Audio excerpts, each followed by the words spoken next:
పౌలు శీలులు ప్రార్థనా స్థలానికి వెళ్తూ ఉన్నప్పుడు దేవుని మాటలు చెప్పటానికి ఆ పౌలు శీలుల్ని ఒక వ్యక్తి వెంబడిస్తూ వీరు సర్వోన్నతుడైన దేవుని కుమారులు, వీరు రక్షణ మార్గాన్ని గురించి బోధించడానికి వచ్చారు అని గట్టి గట్టిగా అరుస్తుందంట. కదండీ! మంచి మాటలేగా ఆ మాట్లాడింది. అయితే పౌలు వ్యాకులత చెందుతాడు. కలవరపడతాడు. ఏంటి సంథింగ్ రాంగ్ అనుకుంటాడు.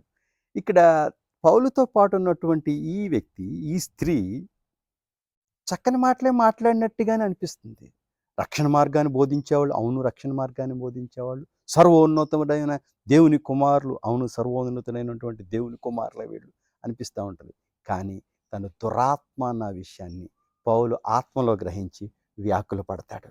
వెంటనే గద్దించటం, ఆ దురాత్మ విడుదల పొందటం, ఆమెతో వ్యాపారం చేద్దాం అనుకున్న వాళ్ళు పుతోను దెయ్యం పట్టినటువంటి ఆ దురాత్మ విడుదల పొందినప్పుడు వాళ్ళందరూ పౌలుని వ్యతిరేకించి ఆ కారణం చేతే పౌరుని అడ్డగించి, కొట్టి, హింసించి, తీసుకెళ్ళి అరెస్ట్ చేశారు.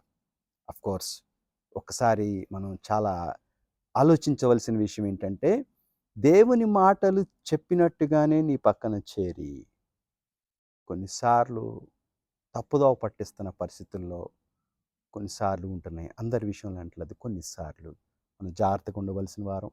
పుతోను అనే దెయ్యం పని ఇదే చేసింది. జాగ్రత్తగా ఉండవలసిందిగా ప్రభు పేరట మిమ్మల్ని అందరినీ హెచ్చరిస్తున్నాను.